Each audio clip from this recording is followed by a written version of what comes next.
전 세계 군사 전문가들의 예측이 단 10분 만에 180도 뒤집혔습니다. 60억짜리 중국산 전차는 스스로 폭발했고 병사들은 살기 위해 썩은 나무 토막을 장갑판 대신 두르는 처참한 상황. 캄보디아군은 한국산 장난감으로는 어림없다며 비웃었고 300조 원의 바다마저 놈들의 소나기로 넘어가던 절체절명의 순간이었습니다. 하지만 바로 그 순간 구름을 뚫고 내려꽂힌 대한민국 금빛 독수리의 일격이 전장의 역사를 다시 썼습니다. 놈들의 비웃음은 비명으로, 승리의 확신은 공포로 바뀐 기적의 대반전.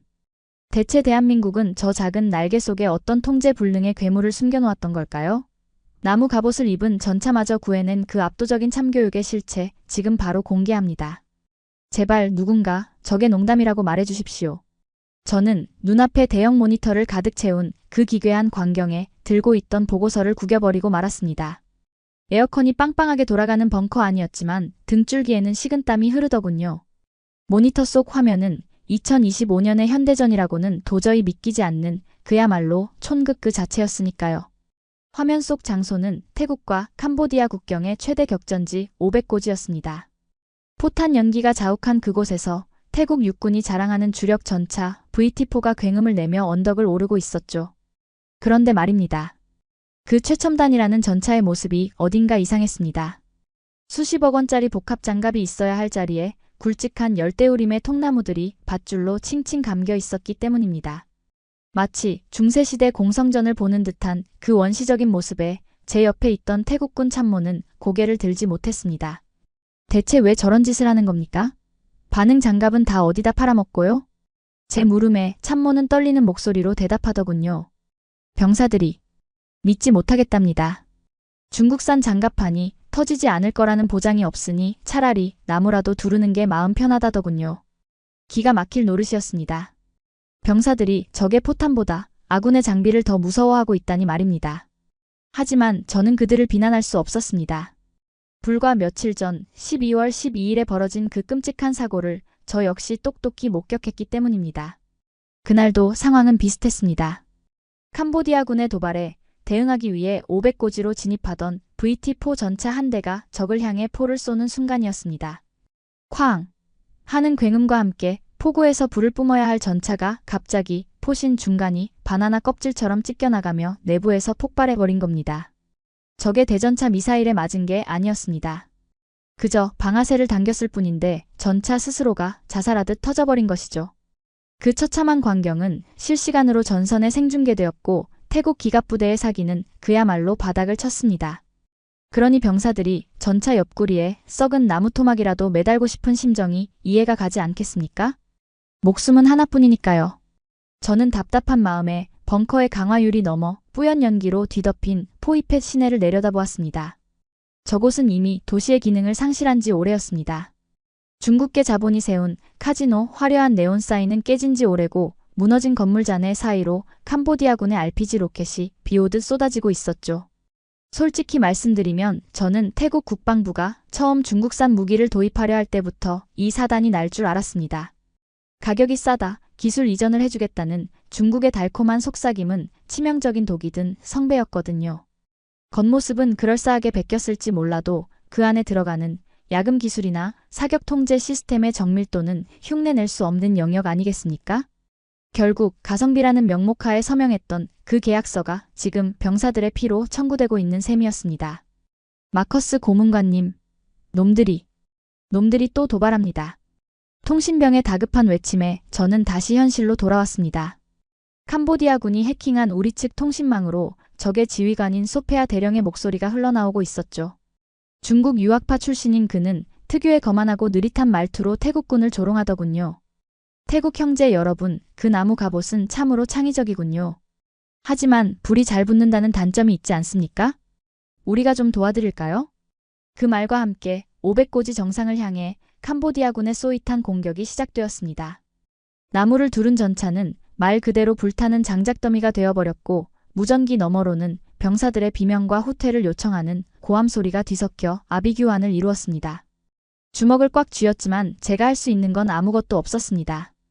육군은 무너졌고 전차는 고철이 되었으며 병사들의 눈에는 공포만이 가득했으니까요. 소페아 대령은 마치 체스판 위에 말을 가지고 놀듯 태국군의 주력을 500고지와 포이펫이라는 두 개의 지옥으로 완벽하게 몰아넣고 있었습니다. 그런데 말입니다. 문득 이상한 위화감이 들었습니다. 놈들은 왜 이렇게까지 집요하게 육지에만 집착하는 걸까요? 단순히 국경 분쟁 때문이라기엔 투입하는 화력이 비정상적으로 강했습니다. 마치 우리의 시선을 육지에 묶어두려는 것처럼 말이죠. 저는 본능적으로 지도상의 다른 곳 바로 시퍼런 바다가 넘실거리는 타이만 쪽으로 눈을 돌렸습니다. 그곳에는 300조 원의 가치가 잠들어 있는 OCA가 있었습니다. 텅 빈 바다.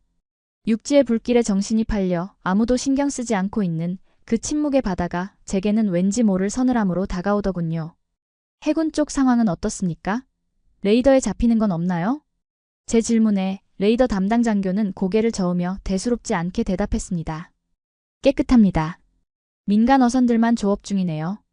아, 고기 잡이배가 좀 많긴 하지만 뭐 전쟁통에 고기라도 많이 잡으려나 보죠. 민간 어선이라. 저는 그 말을 듣는 순간 등골이 오싹해졌습니다. 소페아 대령, 그 교활한 여우가 노리는 게 바로 이것이었을까요? 우리가 나무장갑에 정신이 팔려 진짜 칼이 어디서 들어오는지 보지 못하게 만드는 것. 하지만 그때까지만 해도 저는 몰랐습니다. 저 텅 빈 바다 위로 몰려드는 수백 척의 어선들이 단순한 고기잡이배가 아니라는 사실을, 그 죽음의 함정을 뚫어버릴 유일한 열쇠가 이미 하늘 위를 날고 있다는 사실을 말입니다.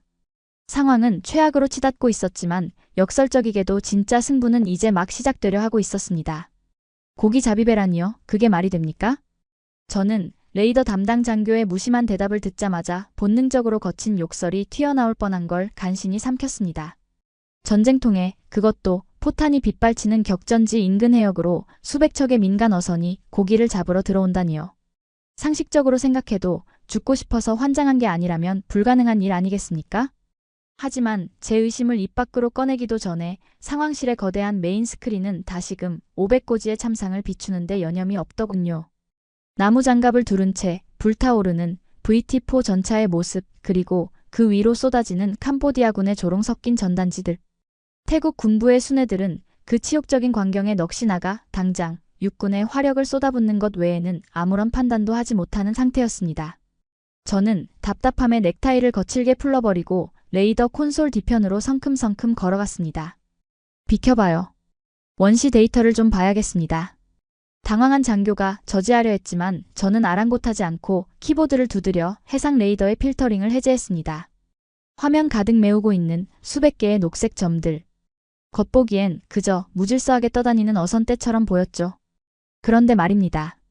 데이터를 확대해서 항적 패턴을 분석하는 순간 제 등줄기에는 소름이 돋기 시작했습니다. 그 어선들은 조류에 떠밀리거나 고깃대를 쫓는 움직임이 아니었습니다.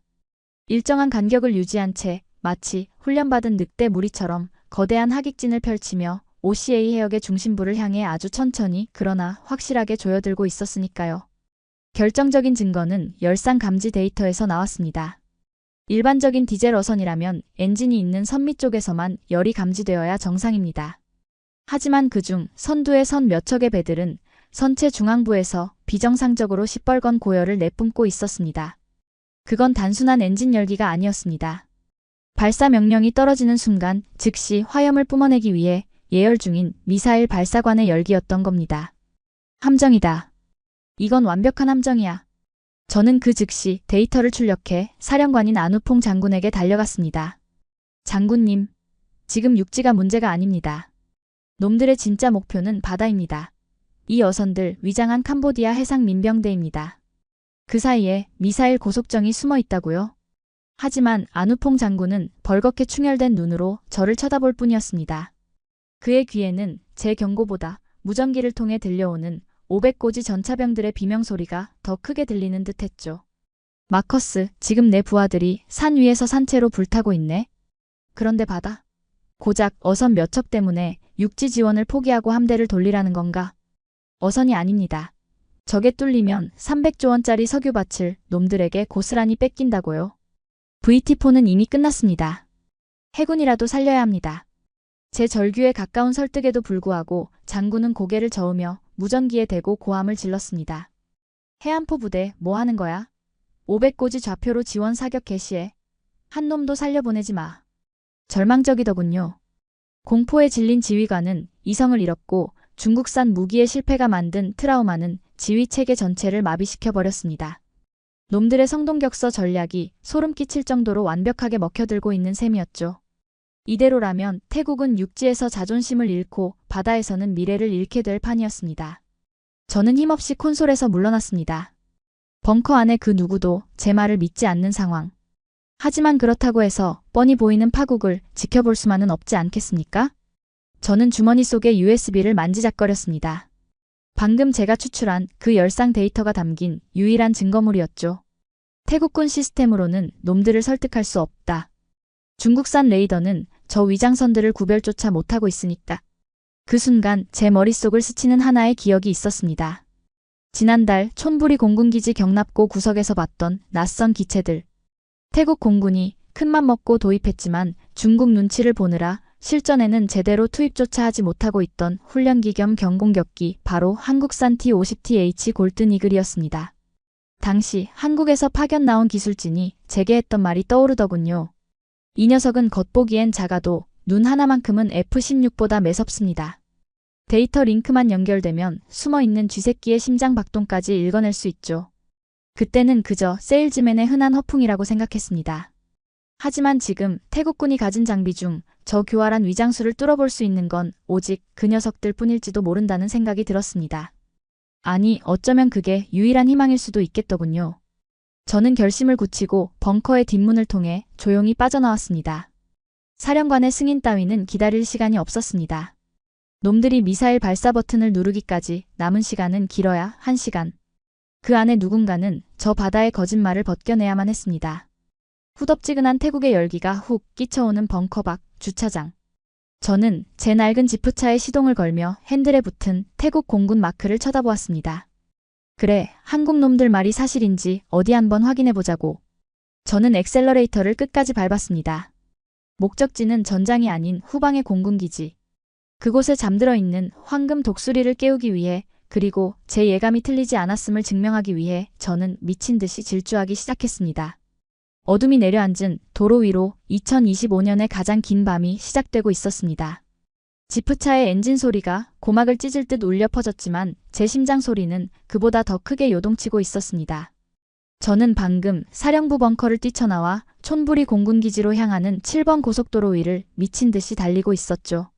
차창 밖으로 스쳐 지나가는 태국의 밤 풍경은 기이할 정도로 평온해 보였습니다. 포이펫과 500고지에서는 병사들이 나무 토막을 끌어안고 불타오르고 있는데 이곳 후방의 도로는 여느 때와 다름없이 화려한 네온사인과 관광객들의 버스로 붐비고 있었으니까요. 그 극명한 대비가 저를 더 미치게 만들더군요. 핸들을 잡은 손이 하얗게 질릴 정도로 힘을 주었습니다. 제 머릿속에는 아까 레이더 화면에서 봤던 그 붉은 열상 데이터, 그러니까 어선 틈에 숨어 발사 카운트다운을 세고 있을 캄보디아 미사일의 잔상이 지워지지 않고 있었습니다. 만약 제 예감이 틀렸다면 저는 전시 상황에서 지휘 계통을 무시하고 이탈한 미치광이로 군사재판에 회부될 겁니다. 하지만 그게 사실이라면? 그리고 우리가 그걸 막지 못한다면? 태국의 미래인 300조 원의 바다는 오늘 밤부로 지도에서 사라지는 셈이었죠. 1시간쯤 달렸을까요? 촌부리 공군기지의 검문소가 시야에 들어왔습니다. 평소 같으면 까다로운 신분 확인 절차를 거쳤겠지만 저는 국방부 고문 신분증을 창밖으로 내밀며 거의 바리케이드로 돌진하듯 통과했습니다. 경비병들이 당황하여 소총을 들어 올렸지만 이미 제 지프차는 활주로 옆 경납고를 향해 흙먼지를 일으키며 질주하고 난 뒤였습니다. 기지 내부는 사령부와 달리 묘한 적막감에 휩싸여 있었습니다. 육군은 패닉에 빠져 무전기가 터져나갈 듯 고함을 질러대고 있었는데 이곳 공군 경납고 주변은 마치 폭풍의 눈처럼 고요하더군요. 그 침묵이 오히려 저를 더 불안하게 만들었습니다. 혹시 이곳도 중국의 입김이 닿아 출격 자체가 봉쇄된 건 아닐까 하는 의구심이 들었기 때문입니다. 저는 끼익 소리를 내며 차를 세우고 제7비행대대 경납고 안으로 뛰어 들어갔습니다. 거대한 철문이 반쯤 열린 그곳에는 제가 찾던 마지막 희망이 잠들어 있었습니다. T-50TH 골든 이글. 대한민국 하이가 태국에 수출한 초음속 전술 입문기이자 경공격기. 매끈하게 뻗은 날개와 검은색 도장이 경납고의 조명을 받아 서늘한 빛을 뿜어내고 있었습니다. 사실 저는 이 기체들을 볼 때마다 묘한 감정에 휩싸이곤 했습니다. 크기는 F-16보다 작고 체급도 가벼워 보이지만 그 안에 담긴 눈빛만큼은 섬뜩할 정도로 매서워 보였거든요. 누구십니까? 이곳은 통제구역입니다. 숨을 헐떡이는 제 등 뒤로 차분하고 건조한 목소리가 들려왔습니다. 제가 급히 뒤를 돌아보니 파란색 정비복을 입은 동양인 남자가 태블릿 PC를 든 채 저를 무표정하게 바라보고 있더군요. 태국군 정비사가 아니었습니다. 가슴팍에 선명하게 박힌 태극기 마크. 한국에서 파견된 기술지원팀장 한 팀장이었습니다. 저는 다짜고짜 그에게 달려가 소리쳤습니다. 한 팀장, 당장 이 기체들 띄워야 합니다. 지금 레이더가 필요해요. 놈들이 바다로 오고 있다고요?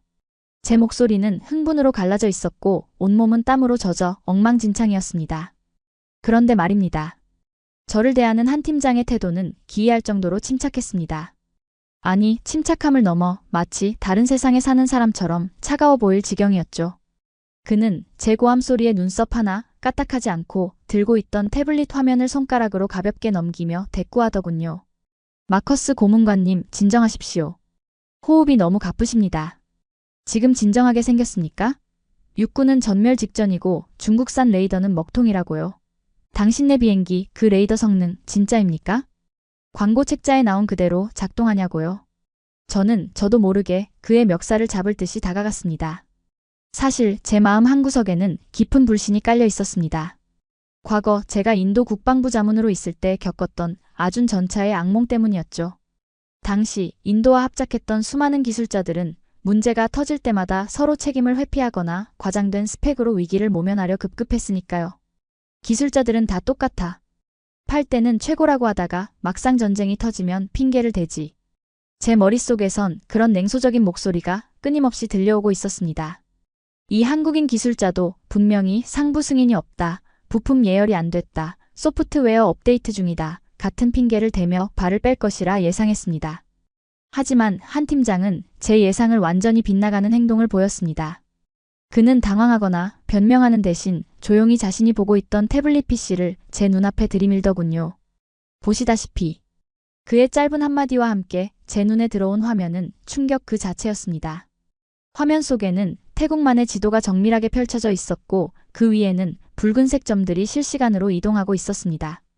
놀라운 건 그 붉은 점들마다 표적 아이디, 미확인, 위협 수준, 높음, 고위협이라는 태그가 붙어 있다는 사실이었습니다.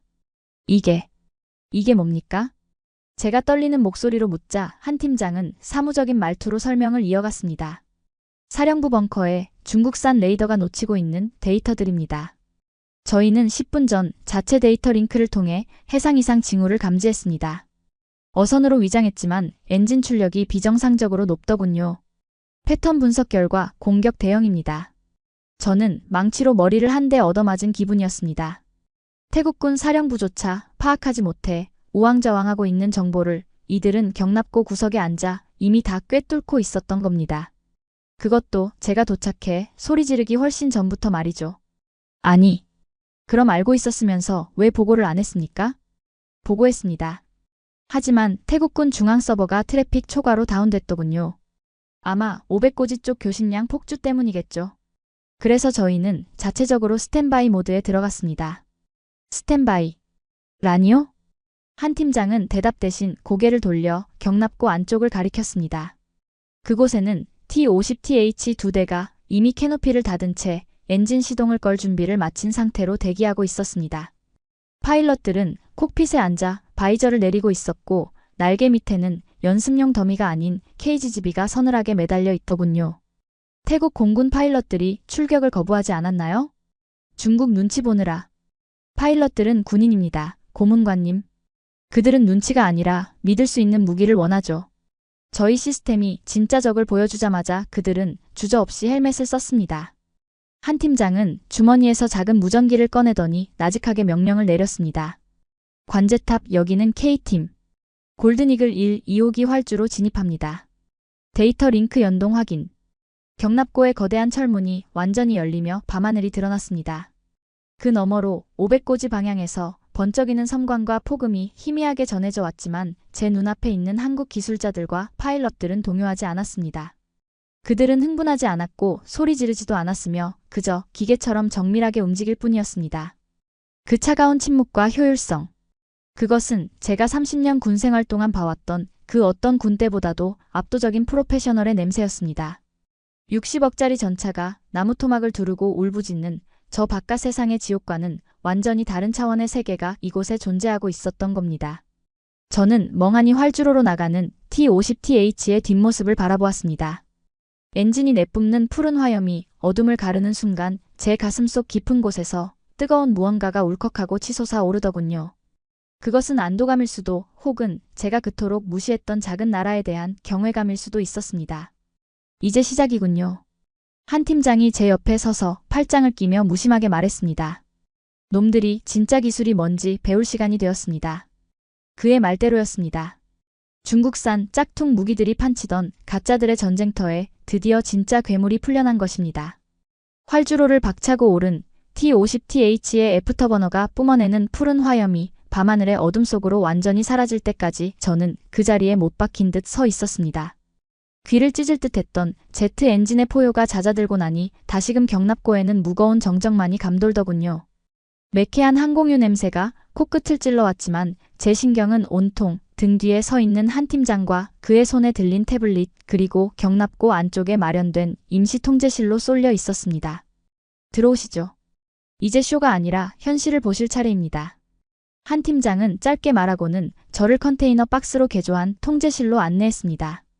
겉보기엔 투박한 철제 박스였지만 문이 열리고 내부로 들어선 순간 저는 숨을 멈출 수밖에 없었습니다. 그곳은 밖의 세상과는 전혀 다른 공기가 흐르고 있었으니까요. 수십 대의 서버 쿨링팬이 돌아가는 낮은 웅웅거림, 벽면을 가득 채운 고해상도 모니터들, 그리고 키보드를 두드리는 한국 기술진들의 건조하고 빠른 손놀림. 마치 미래의 어느 시점으로 시간여행을 온 듯한 이질감에 압도당하고 있는데 한 팀장이 메인 콘솔에 전원을 올렸습니다. 링크 K 연동 완료. 골든이글 1호기 타겟 에어리어 진입까지 30초. 그의 말이 떨어지기가 무섭게 정면의 대형 스크린에 화면이 떴습니다. 그것은 제가 태국군 사령부 벙커에서 보았던 노이즈가 자글자글하고 흐릿한 중국산 레이더 화면과는 차원이 달랐습니다. 마치 4K 다큐멘터리 영화를 보는 듯한 선명한 위성 지도 위에 T-50TH가 보내오는 실시간 전장 데이터가 증강현실처럼 더딥혀지고 있었죠. 저는 마른 침을 꿀꺽 삼켰습니다. 솔직히 말씀드리면 인정하고 싶지 않았습니다. 고작 훈련기 주제에 이런 데이터 처리가 가능하다고? 이건 분명 시뮬레이션 영상일 거야. 미리 만들어둔 그래픽을 틀어놓고 나를 속이려는 거겠지. 제 의심을 비웃기라도 하듯 화면 속 데이터 수치들이 미친 듯이 춤을 추기 시작했습니다. 표적수 482개. 식별 분류 수상함 어선. 위협 수준 분석 중. 화면에는 OCA 해역을 뒤덮은 482척의 어선들이 깨알 같은 점으로 표시되어 있었습니다. 태국군 레이더에서는 그저 거대한 녹색 덩어리로만 보였던 것들이 이곳에서는 개별 단위로 쪼개져 실시간으로 속도와 방향이 체크되고 있었던 겁니다. 이게 실시간입니까? 딜레이가 전혀 없어 보이는군요. 제가 짐짓 아무렇지 않은 척 물었지만 목소리는 가늘게 떨리고 있었습니다. 지연시간 0.02초. 사실상 제로입니다. 한 팀장은 모니터 귀퉁이의 숫자를 가리키며 덤덤하게 대답하더군요. 중국산 데이터 링크는 대역폭이 좁아서 병목 현상이 생기지만 저희는 독자 규격을 씁니다. 지금 파일럿이 보는 화면을 고문관님도 똑같이 동시에 보고 계신 겁니다. 그때였습니다.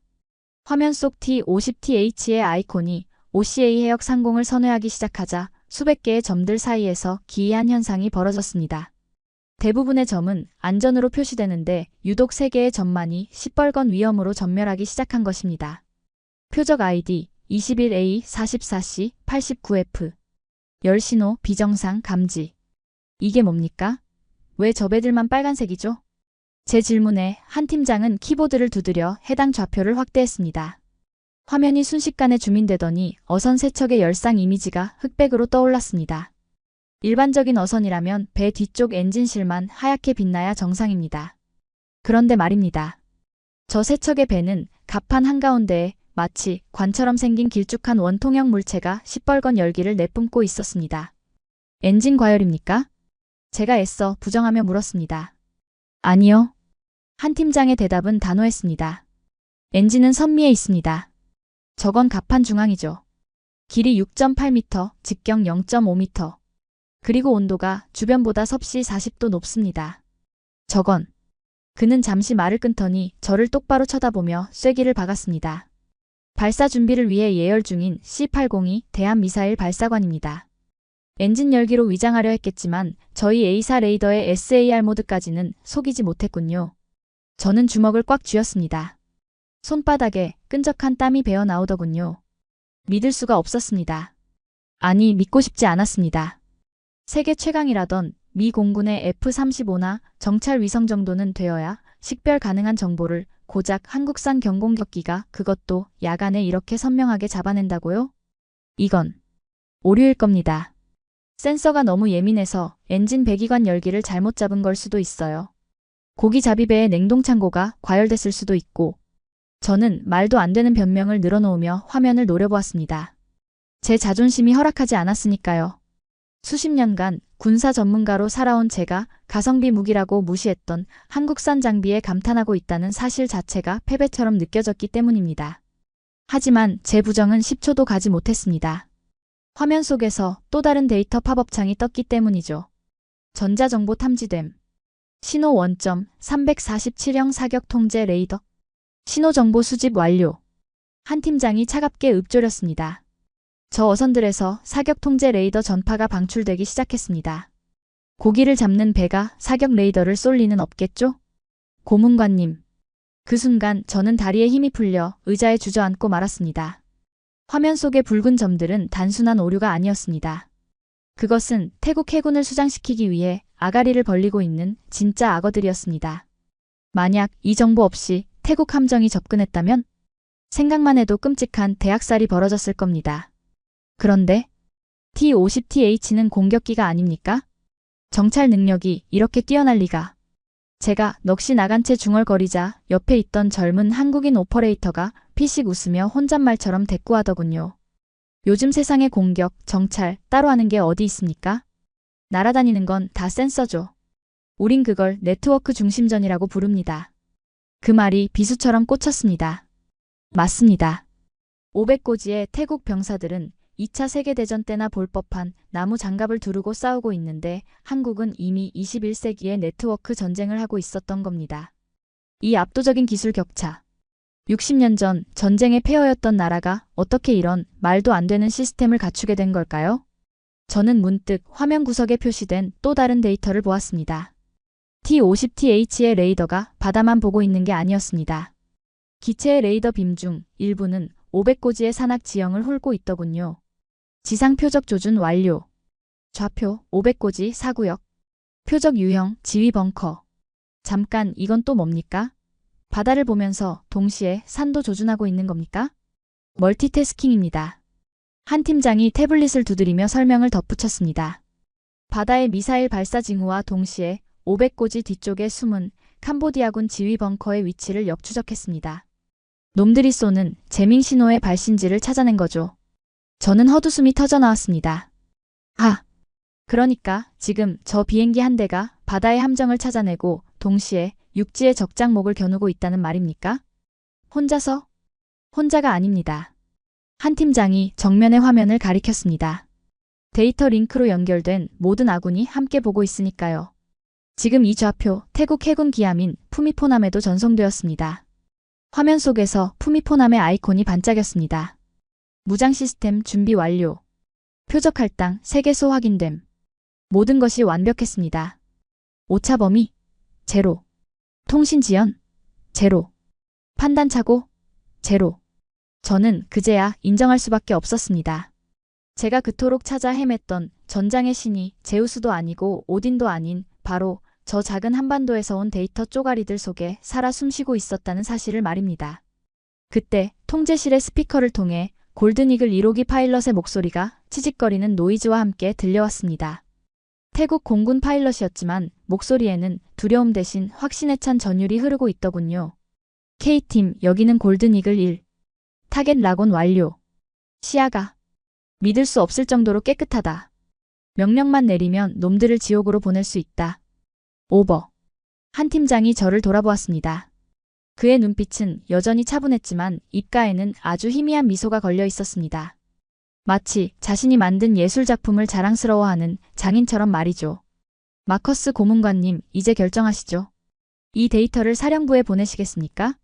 아니면 그냥 보고만 계시겠습니까? 저는 떨리는 손으로 제 스마트폰을 꺼내 들었습니다. 액정 화면에는 아직도 12월 12일 폭발 사고로 죽어간 전차병들의 사진이 배경화면으로 깔려 있었습니다.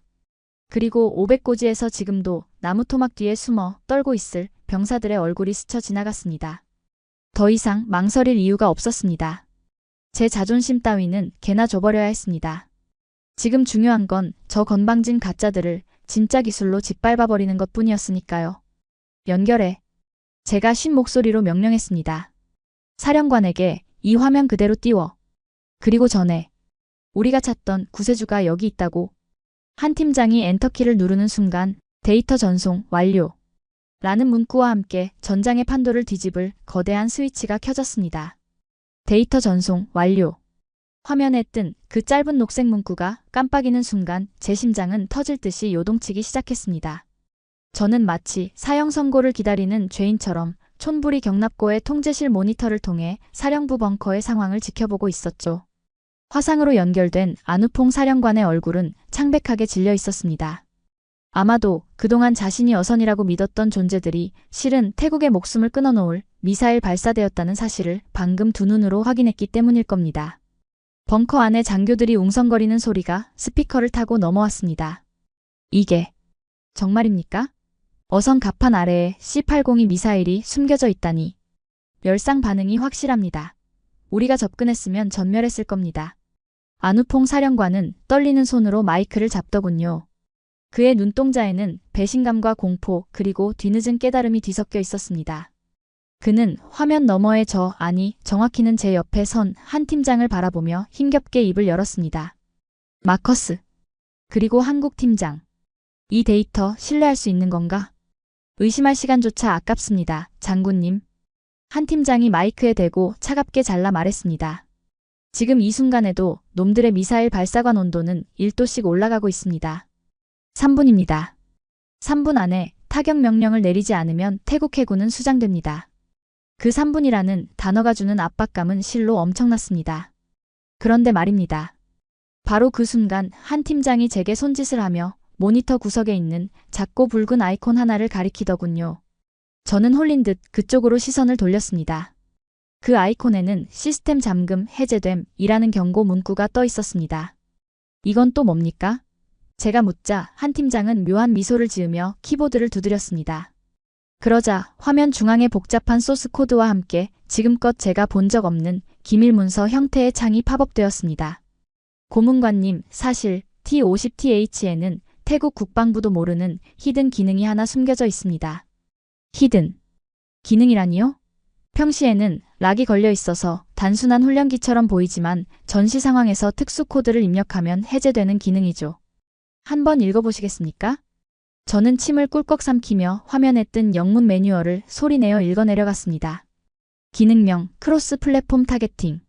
본 기능이 활성화될 경우 T50TH는 단순한 공격기가 아닌 공중 지휘 통제기로 전환된다. 아군 함정에 사격 통제 권한을 위임받아 항공기에서 직접 함대함 미사일을 유도 및 발사할 수 있다. 읽는 도중 제 목소리가 염소처럼 떨리고 말았습니다. 이건 말이 안 되는 기술이었습니다. 공군기가 해군 함정의 무기체계를 원격으로 조종해서 대신 쏜다고요? 그건 미군조차도 최신형 F-35와 이지스함 사이에서나 제한적으로 시도하는 그야말로 꿈의 기술 아니겠습니까? 거짓말.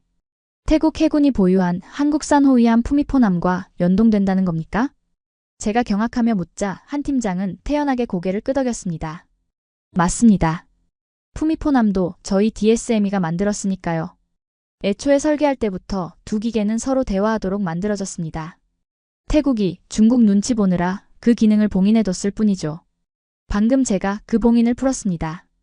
머리가 멍해지더군요. 우리가 가성비 운운하며 훈련기 취급했던 이 작은 비행기가 사실은 육해공을 아우르는 거대한 전투 시스템의 뇌였던 겁니다. 중국이 겉모습만 베끼기에 급급할 때 한국은 보이지 않는 곳에서 기계들의 영혼을 연결해 놓고 있었던 셈이죠. 저는 그제야 깨달았습니다. 왜 캄보디아와 중국이 그렇게 기를 쓰고 한국산 무기 도입을 방해했는지 말입니다. 놈들은 알고 있었던 겁니다. 이 시스템이 작동하는 순간 자신들의 물량 공세 따위는 휴지 조각이 된다는 것을요. 장군님, 승인하십시오. 푸미포남의 미사일 발사 권한을 T-50TH에 넘기십시오. 제가 사령관에게 고래고래 소리를 질렀습니다. 이제 망설임은 없었습니다. 이 압도적인 기술 앞에 무릎을 꿇는 건 부끄러운 게 아니라 살 길이었으니까요. 안우퐁 사령관이 결심한 듯 입술을 깨물고 고개를 끄덕이려는 찰나였습니다. 갑자기 통제실의 스피커에서 귀를 찢는 듯한 삐 소리가 울려 퍼졌습니다. 이게 무슨 소리야? 저는 황급히 귀를 막았지만 소음은 멈추지 않았습니다.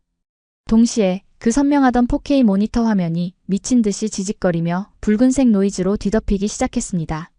경고 신호 소실. 데이터 링크 연결 끊김. 재밍 원점 탐지 고강도. 재밍이다. 한국인 오퍼레이터가 다급하게 외쳤습니다.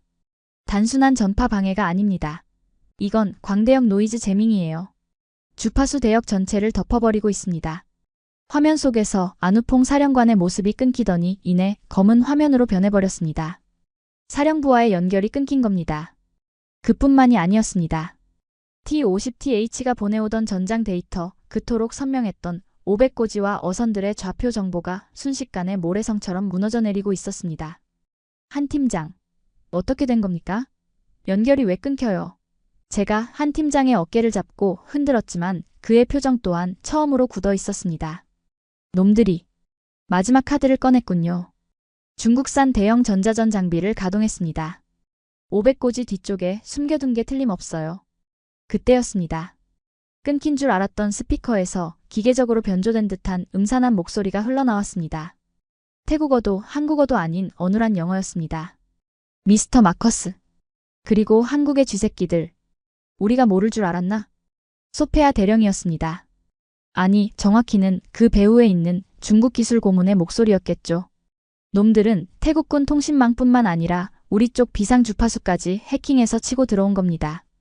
너희가 그 잘난 눈으로 우리를 훔쳐보는 동안 우리는 너희의 귀를 자를 준비를 하고 있었다. 한국산 데이터 링크? 강력한 전파의 홍수 앞에서는 그저 먹통이 될 뿐이지. 그의 조롱 섞인 웃음소리가 좁은 컨테이너 안을 가득 채웠습니다. 이제 너희는 아무것도 볼 수 없다. 3분 뒤 우리 미사일이 너희 함대를 잿더미로 만들 것이다. 어둠 속에서 죽어라. 뚝. 통신이 완전히 끊겼습니다. 모니터에는 신호 없음 이라는 글자만 덩그러니 떠 있었고 서버실의 쿨링팬 소리마저 멈춘 듯한 적막이 찾아왔습니다. 저는 털썩 주저앉고 말았습니다. 끝난 걸까요? 그토록 완벽해 보였던 한국의 시스템도 결국 중국의 무식하고 압도적인 전자전 공격 앞에서는 무용지물인 걸까요? 500고지의 병사들은 나무 토막을 끌어안고 죽어가고 바다의 함정들은 눈이 먼 채로 미사일 세례를 받게 될 운명이었습니다. 등줄기에 식은땀이 비오듯 흘렀습니다. 1분 1초가 지나갈 때마다 죽음의 카운트다운이 들리는 듯 했으니까요. 저는 절망적인 눈빛으로 한 팀장을 올려다보았습니다. 제발 거짓말이라도 좋으니 방법이 있다고 말해주길 바라면서요. 그런데 말입니다. 모든 것이 멈춘 그 절망의 순간 한 팀장의 손가락은 멈추지 않고 있었습니다. 그는 꺼져버린 메인 모니터 대신 자신의 손목에 찬 스마트워치와 보조 태블릿을 연동시키며 나직하게 중얼거리더군요. 시끄럽게 짖는 걸 보니 놈들도 겁을 먹긴 했나 보군요. 그의 목소리에는 폭이나 절망 따위는 없었습니다. 오히려 더 차갑게 가라앉은 사냥감을 앞에 둔 맹수의 그것과 같았죠. 고문관님, 한국에는 이런 말이 있습니다. 하늘이 무너져도 솟아날 구멍은 있다. 그가 엔터키를 탁 하고 쳤습니다. 그러자 칠흑 같던 모니터 화면의 한가운데 아주 작은 점 하나가 다시금 희미하게 깜빡이기 시작했습니다. 비상 프로토콜 주파수 도약 개시. 그것은 단순한 점이 아니었습니다.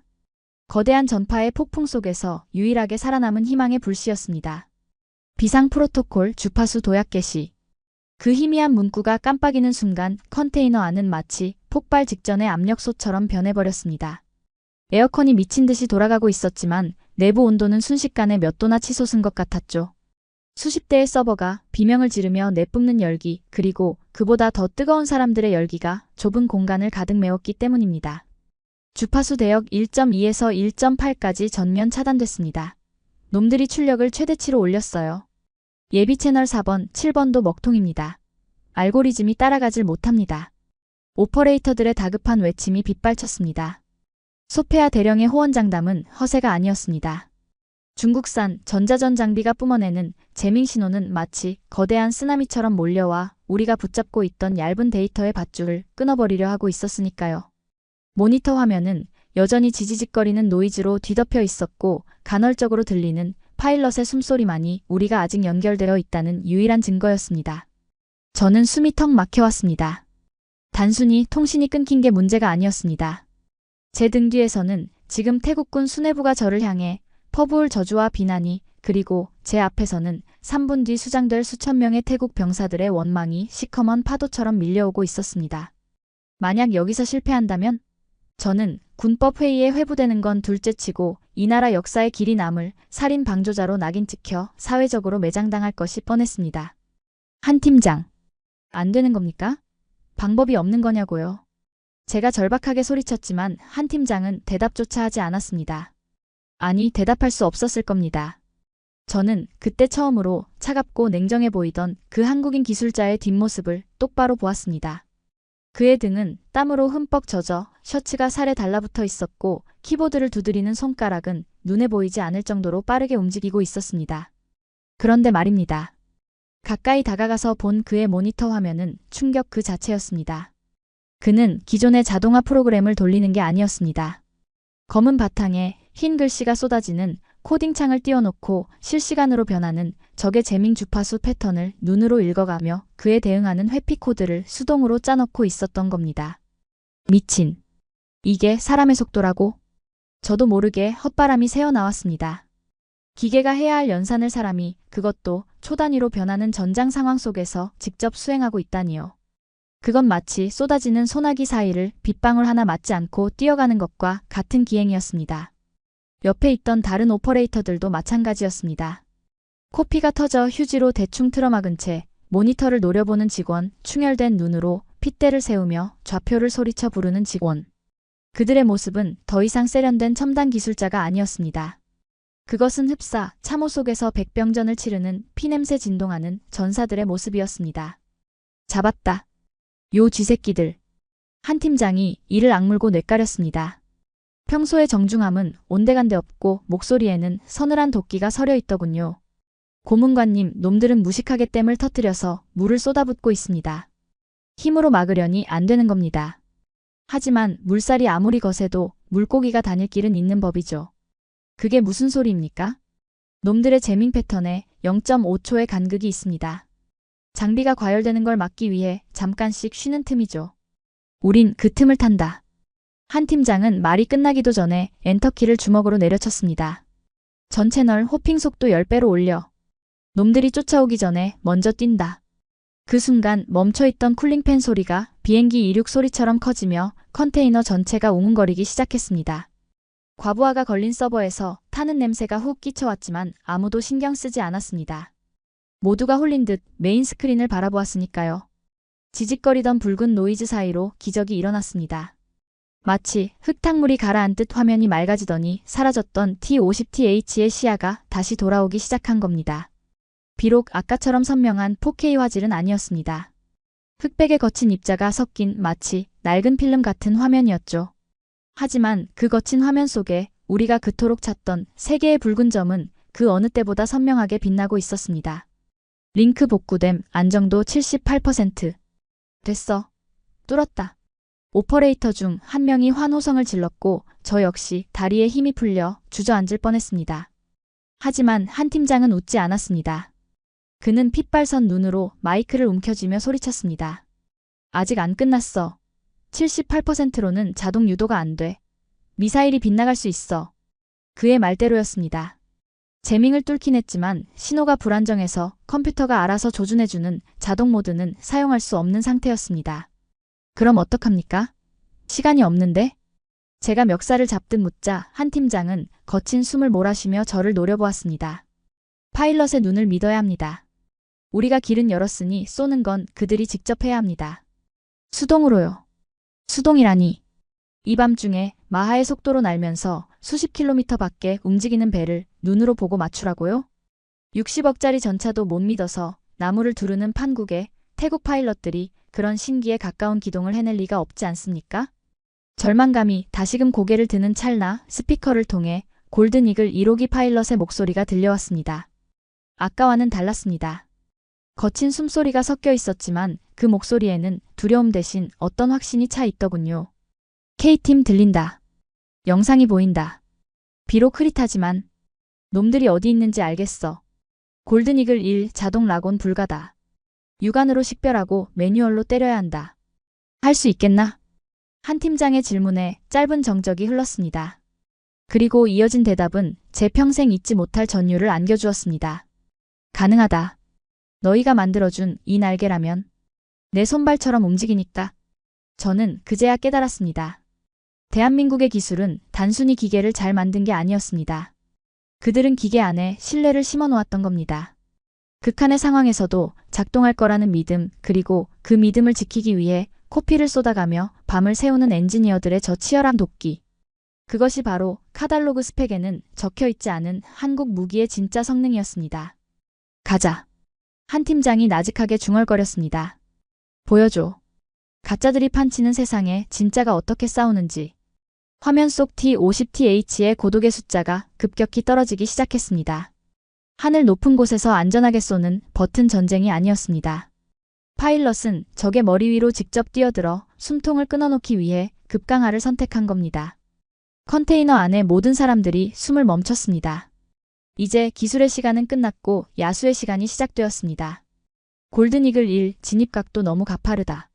30도. 당장 30도로 수정해. 한 팀장의 고함이 컨테이너의 철벽을 때리고 튕겨나왔지만 정면의 대형 스크린 속 고독의 숫자는 이미 통제 불능의 속도로 곤두박질치고 있었습니다. 고도 22,500, 18,400, 14,200피트. 숫자가 줄어드는 게 아니었습니다. 그것은 마치 카운트다운처럼 죽음을 향해 미친 듯이 질주하고 있었죠. 스피커를 찍고 나오는 제트 엔진의 비명은 더 이상 기계음이 아니었습니다. 그것은 중력의 법칙을 거스르며 허공에서 수직으로 내리꽂히는 거대한 금속 괴수의 처절한 울부짖음과도 같더군요. 컨테이너 바닥이 미세하게 진동했습니다. 그 진동은 제 발바닥을 타고 올라와 심장을 직접 타격하는 듯 했습니다. 저도 모르게 주먹을 꽉 쥐었습니다. 손톱이 손바닥을 파고들어 피가 배어나올 지경이었지만 고통조차 느껴지지 않았습니다. 감속해. 에어브레이크 전개하라고. 이 미친 자식아, 그러다 날개 찢겨. 한 팀장이 마이크에 대고 악을 썼습니다. 평소에 냉철하던 그가 침이 튀는 줄도 모르고 욕설을 섞어가며 절규하고 있었으니까요. 그도 알고 있었던 겁니다. 지금 저 파일럿이 시도하는 기동은 전술교범 어디에도 없는, 아니 있어서는 안 되는 자살 비행이라는 사실을 말입니다. 시속 1200km에 육박하는 속도로 구름을 뚫고 내려가면서 동시에 흔들리는 해상의 표적을 육안으로 찾아 조준한다. 그것은 인간의 반응 속도로는 불가능한 영역이었습니다. 하지만 파일럿은 멈추지 않았습니다. 화면 속의 흑백 열상 이미지가 팽이처럼 빙글빙글 돌더니 구름층을 뚫고 나오자마자 검푸른 바다의 표면이 시야 가득 들이닥쳤습니다. 그리고 그 혼란스러운 파도 사이로 우리가 그토록 찾아 헤맸던 붉은 점 3개 놈들의 미사일 위장선이 기적처럼 시야에 잡혔습니다. 거리 5km. 육안 식별 확인. 타겟 1, 2, 3. 잡았다. 파일럿의 거친 숨소리와 함께 화면 중앙의 녹색 십자선이 놈들의 선두 함정을 향해 고정되는가 싶었습니다. 그 찰나의 순간 컨테이너 안의 모든 사람들이 숨을 멈췄습니다. 됐어, 잡았어. 이제 쏘기만 하면 돼. 하지만 전쟁의 신은 그리 호락호락하지 않더군요. 우리가 환호성을 지르기도 전에 오퍼레이터의 비명에 가까운 경고가 먼저 터져나왔습니다. 경고. RWR 작동. 3시 방향. 적외선 유도 미사일입니다. 화면 오른쪽 구석 어둠 속에 숨어있던 어선 한 척에서 하얀 연기 꼬리가 뱀처럼 솟구쳐 올랐습니다. 놈들은 바보가 아니었습니다. 자신들의 위치가 발각될 것을 대비해 휴대용 지대공 미사일 사수를 갑판 위에 매복시켜 놓고 있었던 겁니다. 음속의 3배로 날아오는 죽음의 화살. 그것은 T-50TH의 엔진 배기어를 쫓아 정확히 꼬리날개를 향해 쇄도에 들어왔습니다. 회피해. 1호기. 플레어 사출. 꺼꺼. 쾅. 스피커 너머로 둔탁한 폭발음이 들려왔습니다. 화면이 미친 듯이 요동치더니 하늘과 바다가 뒤집히고 세상이 온통 회색빛으로 물들었습니다. 파일럿이 반사적으로 조종간을 꺾으며 기만체를 뿌린 덕분에 직격은 피했지만 급격한 기동으로 인한 과부하는 기체의 한계를 시험하고 있었습니다. 그리고 그게 끝이었습니다. 간신히 붙잡고 있던 78%의 데이터 링크 신호가 그 격렬한 회피 기동을 버티지 못하고 툭 하고 끊어져 버린 것입니다. 링크 상태 치명적 오류. 신호 소실. 표적 조준 실패. 모니터가 칠흑 같은 어둠으로 변했습니다. 방금 전까지 요란하게 울리던 경보음도 파일럿의 거친 숨소리도 엔진의 굉음도 거짓말처럼 사라졌습니다. 오직 치익, 치익 하는 무전기의 기분 나쁜 백색 소음만이 좁은 컨테이너 안을 유령처럼 떠돌 뿐이었죠. 아! 제 입에서 탄식이라기보다는 영혼의 파편이 부서져 나오는 듯한 신음이 흘러나왔습니다. 무릎이 꺾이더군요. 다리에 힘이 풀려 의자를 찾을 생각도 못하고 그 차가운 강철 바닥으로 주저앉고 말았습니다. 엉덩이를 타고 올라오는 서늘한 냉기가 척추를 뚫고 뇌수까지 파고드는 것 같았습니다. 끝났습니다. 모든 게 끝나버렸습니다. 기회는 단 한 번뿐이었습니다. 놈들은 이제 우리의 위치를 정확히 알았고 T-50TH는 회피 기동으로 에너지를 다 잃고 저고도에 갇혀버렸습니다. 재밍은 더욱 강력해졌고 무엇보다 놈들이 예고했던 그 죽음의 3분이 이미 지나버렸다는 사실이 저를 짓눌렀습니다. 지금쯤 바다 위에서는 끔찍한 학살이 시작되었을 겁니다.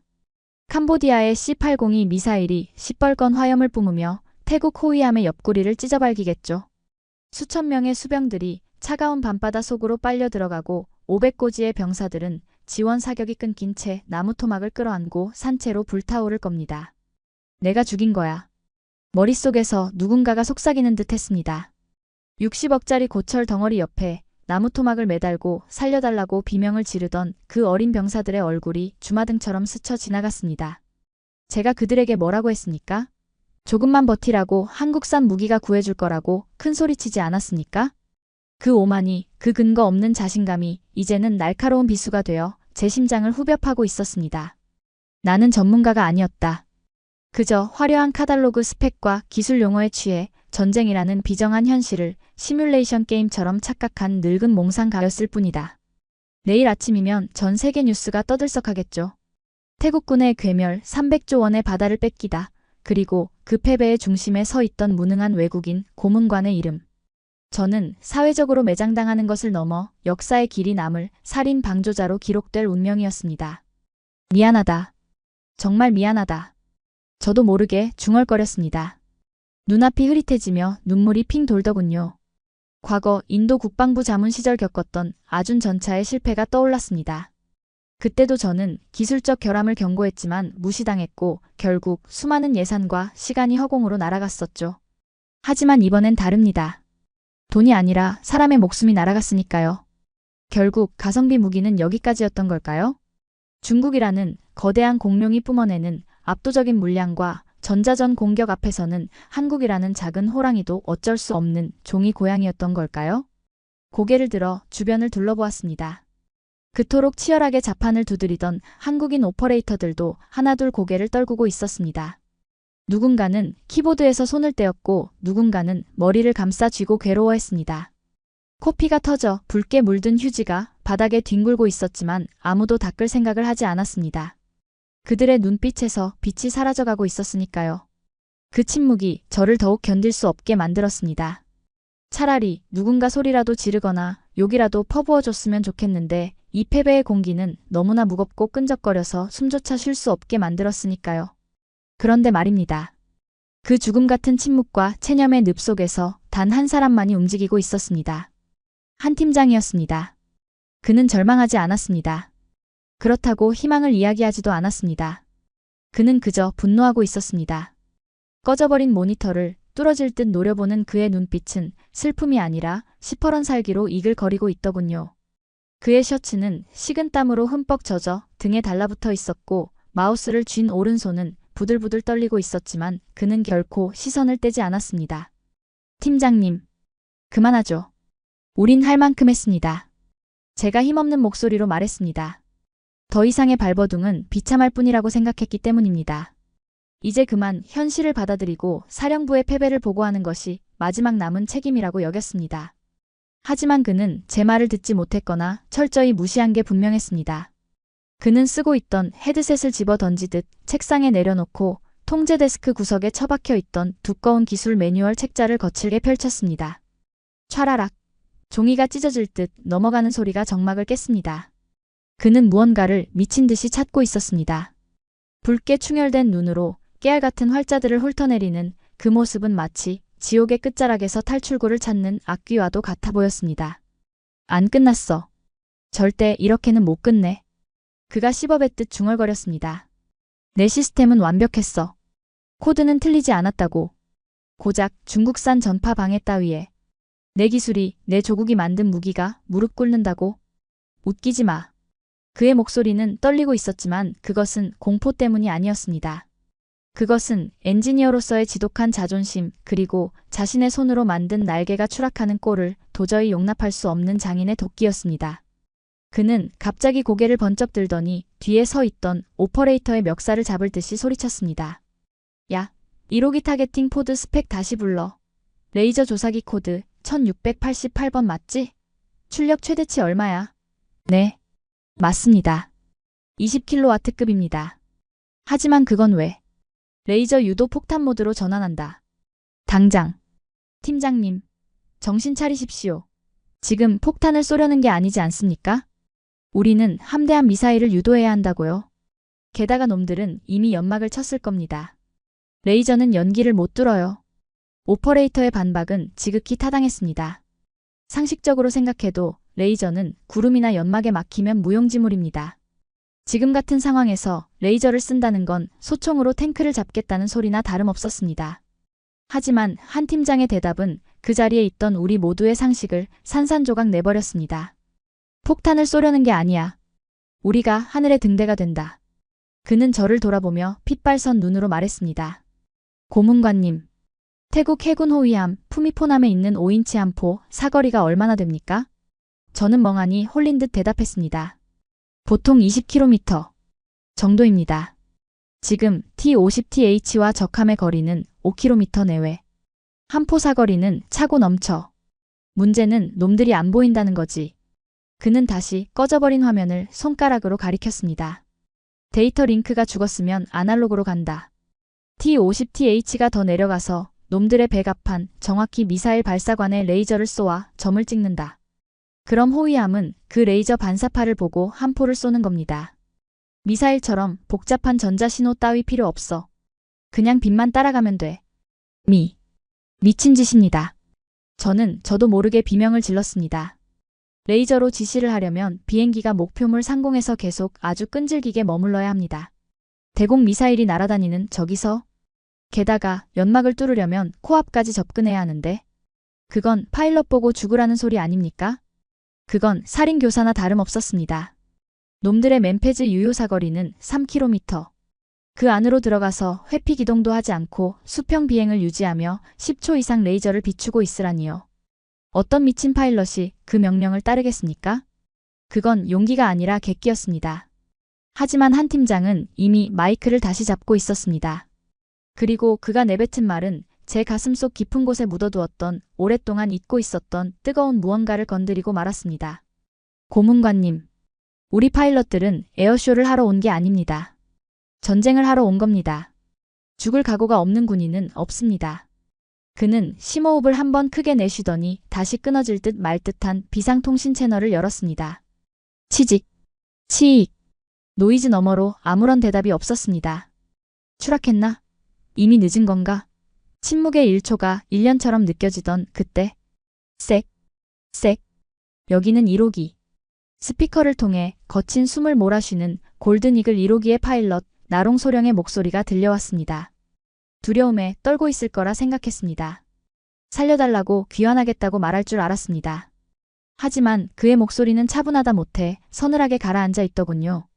아직 추락하지 않았다. 날개가 버텨줬다. 다음 지시는? 한 팀장은 주저하지 않았습니다. 아니, 주저할 수 없었을 겁니다. 1호기 마지막 방법이다. 위험하다. 정말 위험하다. 하지만 이게 유일하다. 그는 레이저 유도 작전을 설명했습니다. 아주 짧고 간결하게. 감정을 섞을 시간조차 없었으니까요. 네가 놈들의 이마에 레이저를 비추고 버텨야 한다. 최소 10초. 그동안 너는 놈들의 대공포 앞에 발가벗겨진 채로 노출된다. 할 수 있겠나? 컨테이너 안에는 다시금 무거운 침묵이 흘렀습니다. 10초. 평화로운 세상에서의 10초는 커피 한 모금 마실 시간이지만 전장에서의 10초는 영겁의 시간입니다. 적의 미사일이 날아오고 기관포가 빗발치는 허공에서 표적을 놓치지 않고 비행한다는 건 사실상 가미카제 특공대와 다를 바 없는 요구였으니까요. 저는 눈을 질끈 감았습니다. 거절할 겁니다. 아니, 제발 거절해 주십시오. 당신은 살아야 합니다. 어떤 인간도 자신의 목숨을 담보로 그런 무모한 도박을 하지는 않을 테니까요. 하지만 스피커를 통해 들려온 나롱 소령의 대답은 제 얄팍한 예상을 비웃기라도 하듯 너무나 담담했습니다. K팀, 너희가 만든 이 비행기, 그리고 너희 기술진들, 신뢰할 수 있다고 했지? 그렇다. 내 목숨을 걸고 보증한다. 그럼 됐다. 내 등기는 너희에게 내 아픈 이 날개에 맡긴다. 쿠우. 엔진 출력이 다시 최대치로 올라가는 소리가 스피커를 찢을 듯 울려 퍼졌습니다. 도망치지 않았습니다. 그는 기술을 돌려 다시 그 지옥의 불구덩이 속으로, 악마의 아가리 속으로 들어가려 하고 있었습니다. 저는 바닥을 짚고 비틀거리며 일어섰습니다. 절망의 바닥에서 저는 똑똑히 보았습니다. 기술보다 더 위대한 것, 최첨단 시스템보다 더 강력한 것. 그것은 바로 사람의 의지였습니다. 한국인들이 만든 기계에 담긴 그 도끼 어린 집념이 패배감에 젖어있던 태국 파일럿의 가슴에 꺼지지 않는 불을 지른 것입니다. 화면 띄워. 백업 채널 전부 가동해. 한 팀장이 나직하게 그러나 단호하게 명령했습니다. 이번엔 안 놓쳐. 놈들의 심장에 구멍을 뚫어주겠어. 꺼져가던 모니터에 다시 희미한 불빛이 들어왔습니다. 지직거리는 노이즈 사이로 T-50TH가 다시금 적진을 향해 날개를 펴는 실루엣이 보였습니다. 그것은 단순한 전자신호가 아니었습니다. 칠흑 같은 어둠 속에서 다시 타오르기 시작한 우리의 마지막 생명줄이었습니다. 이제 진짜 승부는 하늘의 데이터가 아니라 땅 위의 인간들이 만들어낼 차례였습니다. 거리 3km. 진입합니다. 레이저 코드 1688 조사 시작. 나롱 소령의 외침과 함께 T-50TH가 다시금 죽음의 계곡으로 머리를 들이밀었습니다. 화면 속 세상은 그야말로 아수라장이었습니다. 놈들은 우리가 돌아왔다는 사실에 경악한 듯 어선에 숨겨둔 모든 대공화기를 밤하늘로 쏟아내고 있었습니다.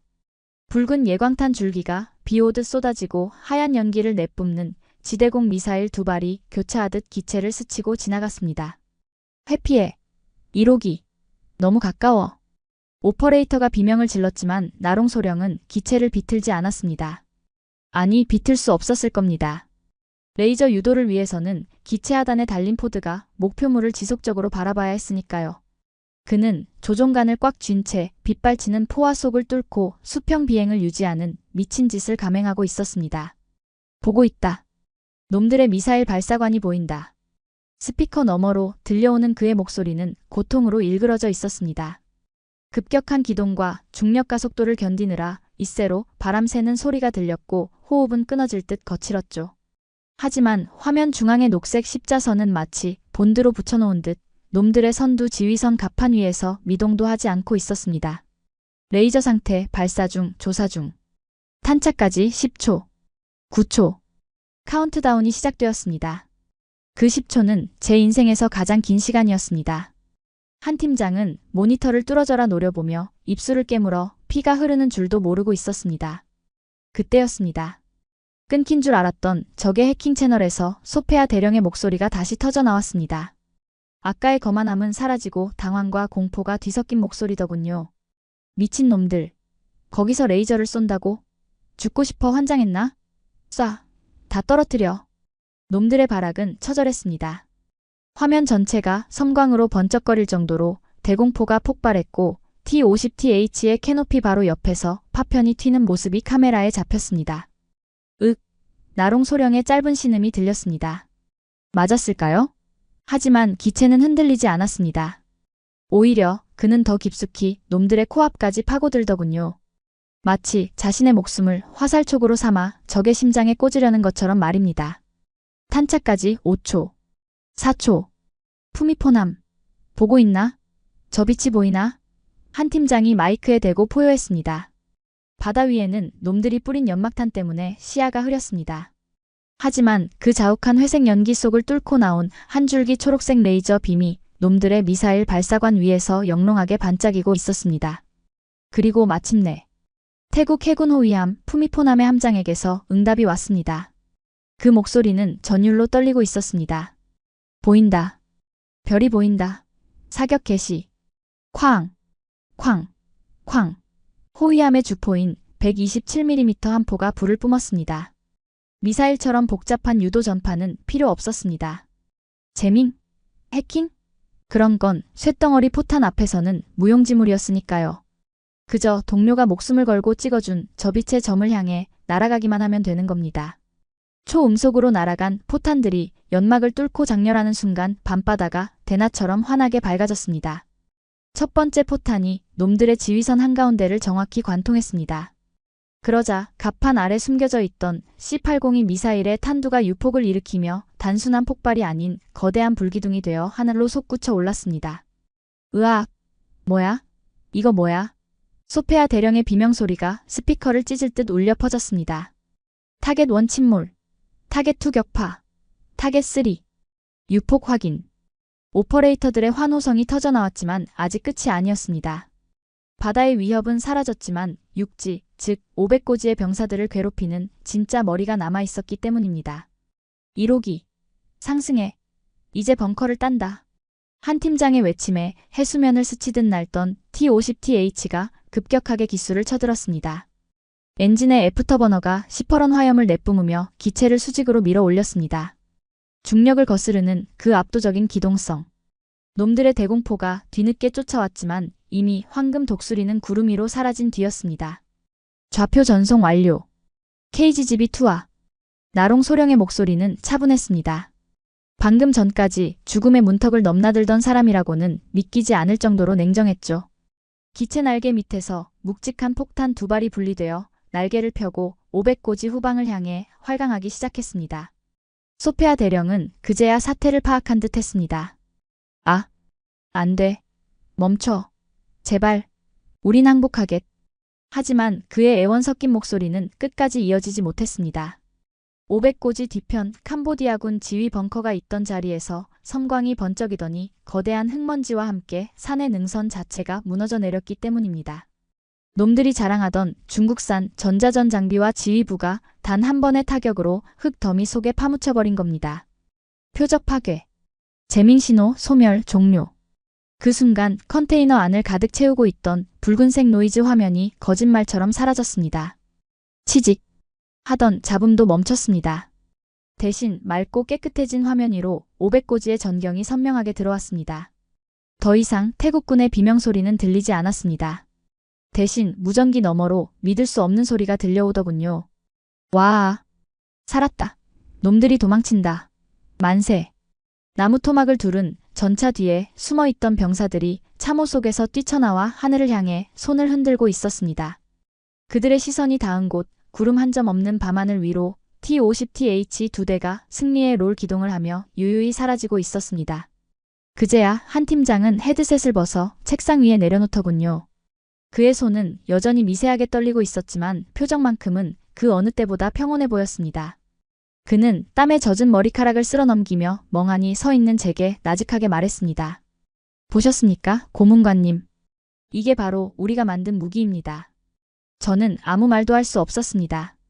목구멍에서 뜨거운 덩어리가 치밀어 올라 말을 하려 하면 울음이 터질 것만 같았으니까요. 제가 장난감이라고 비웃었던 훈련기.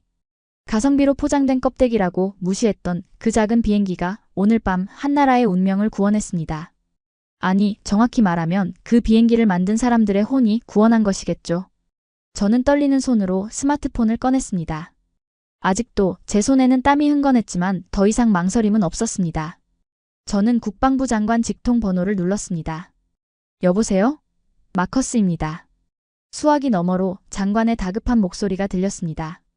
마커스, 어떻게 된 건가? 500고지에서 승전보가 들려오는데 자네가 한 건가?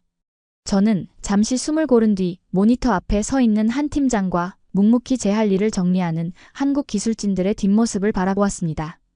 그들은 영웅 대접을 바라는 눈치가 아니었습니다. 그저 밤새 흘린 코피를 닦고 엉망이 된 서버실을 정리하며 다음 임무를 준비하고 있을 뿐이었죠.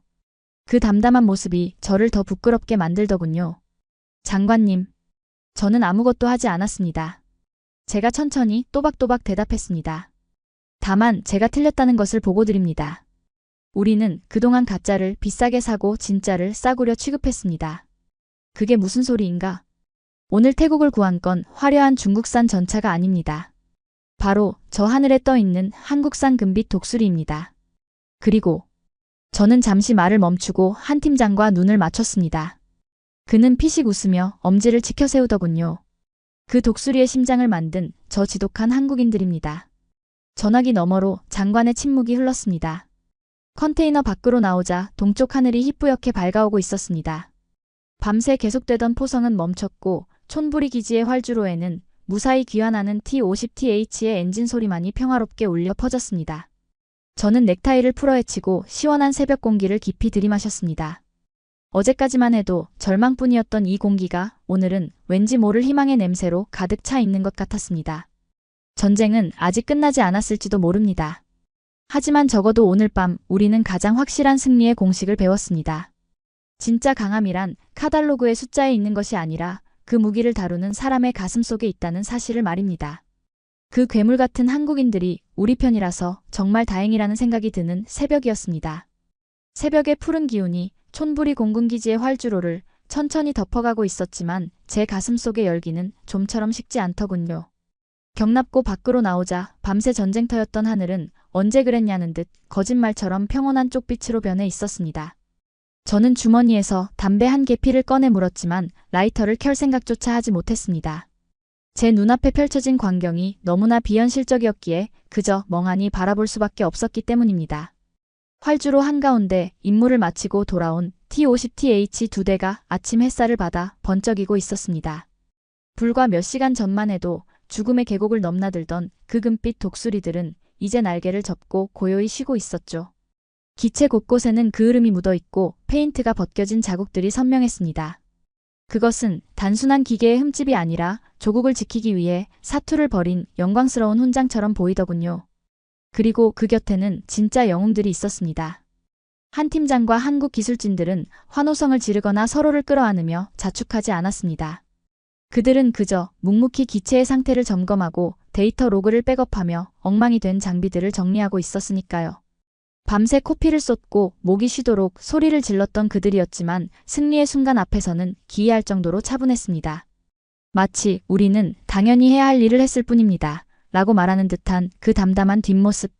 그것이 저를 더욱 전율하게 만들었습니다. 저들은 자신이 만든 무기가 그리고 자신이 짠 코드가 사람을 살릴 것이라는 사실을 추호도 의심하지 않았던 겁니다. 그 절대적인 신뢰와 책임감. 그것이야말로 카달로그의 스펙 따위로는 절대 설명할 수 없는 대한민국 방산의 진짜 엔진이 아니었을까요? 저는 떨리는 손으로 태블릿 PC를 켰습니다. 화면에는 어제 작성하다만 태국 전황 보고서가 띄워져 있었습니다. 패배 확실. 방어 불가능. 한국산 무기의 한계. 그 오만하고 섣부른 단어들이 저를 비웃는 것 같아 얼굴이 화끈거렸습니다. 저는 망설임 없이 삭제 버튼을 눌렀습니다. 그리고 오늘 날짜가 찍힌 새 문서를 열어 떨리는 손가락으로 천천히 자판을 두드리기 시작했습니다. 보고서 제목 거인을 쓰러뜨린 작은 거인들에 대하여. 오늘 우리는 500고지와 타이만에서 기적을 보았다. 하지만 그것은 우연이 아니었다. 세계가 가성비라고 깎아내리던 한국의 무기 속에는 우리가 잊고 있었던 영혼이 담겨 있었기 때문이다. 글을 쓰는 도중 한 팀장이 짐을 챙겨 경납고를 나오는 모습이 보였습니다. 피곤에 찌든 얼굴이었지만 그의 눈빛만은 새벽별처럼 맑게 빛나고 있었죠. 제가 다가가 말없이 고개를 숙이자 그는 쑥스러운 듯 웃으며 짧게 한마디를 건네더군요. 고문관님, 이제 퇴근해도 되겠습니까? 서울에 있는 딸아이가 크리스마스 선물을 기다려서요. 그 소박한 대답에 저도 모르게 웃음이 터지고 말았습니다. 한나라의 운명을 구하고 300조 원 바다를 지켜낸 사람이 하는 말치고는 너무나 평범했기에 그리고 그 평범함 속에 숨겨진 위대함이 가슴 시리게 다가왔기에 저는 눈시울이 붉어지는 것을 감출 수 없었습니다. 지금 이 순간 이 영상을 보고 계신 여러분이 있는 곳은 평화로운 저녁이겠지요. 거리는 크리스마스 캐럴로 가득하고 연인들은 선물을 주고받으며 행복해하고 있을 겁니다. 하지만 기억해 주십시오. 그 평화로운 일상이 당연한 것이 아니라는 사실을 말입니다. 지금도 지구 반대편 어딘가에서는 누군가가 당신들이 만든 무기를 믿고 목숨을 걸고 싸우고 있습니다. 그리고 또 누군가는 그 믿음을 지키기 위해 밤새워 코드를 짜고 기름밥을 먹으며 보이지 않는 전쟁을 치르고 있습니다. 저는 이제 알 것 같습니다. 대한민국이 저 작은 날개 속에 숨겨놓았던 괴물의 정체를요. 그것은 최첨단 레이더도 강력한 미사일도 아니었습니다. 그것은 바로 어떤 상황에서도 포기하지 않는 사람의 마음이었습니다. 태국의 하늘을 지킨 건 금빛 독수리의 날개가 아니라 그 날개를 만든 당신들의 뜨거운 심장이었습니다. 그래서 저는 오늘 감히 이 보고서의 마지막을 이렇게 맺으려 합니다. 대한민국의 기술을 의심하지 마라. 그들은 기계가 아니라 기적을 만드는 사람들이다. 촌부리의 아침 해가 완전히 떠올랐습니다. 활주로 위에 T-50TH가 태양빛을 정면으로 받아 눈부시게 빛나고 있습니다. 마치 승리의 여신 니케가 내려앉은 듯한 그 위풍당당한 모습을 저는 평생 잊지 못할 것입니다. 이것으로 2025년 12월에 가장 길었던 밤에 대한 기록을 마칩니다. 여러분, 오늘 들려드린 이야기 어떠셨습니까? 60억짜리 전차가 고철이 되고 전 세계가 패배를 점치던 절망의 순간, 그 모든 편견을 뒤집고 전장의 역사를 다시 쓴 것은 다름 아닌 우리 손으로 만든 기술과 땀방울이었습니다. 우리는 흔히 숫자로 무기의 성능을 평가하곤 합니다. 하지만 오늘 마커스의 이야기를 통해 우리는 숫자 너머에 있는 진짜 힘을 목격했습니다. 위기의 순간에 빛을 발하는 신뢰, 그리고 불가능을 가능으로 바꾸는 치열한 집념. 그것이야말로 대한민국 방위산업이 가진 가장 강력한 스펙이 아닐까요? 지금 이 순간에도 세계 곳곳에서 대한민국의 이름을 걸고 묵묵히 땀 흘리고 계신 모든 엔지니어와 관계자 여러분께 깊은 존경과 감사를 바칩니다. 지금까지 감동띵동이었습니다.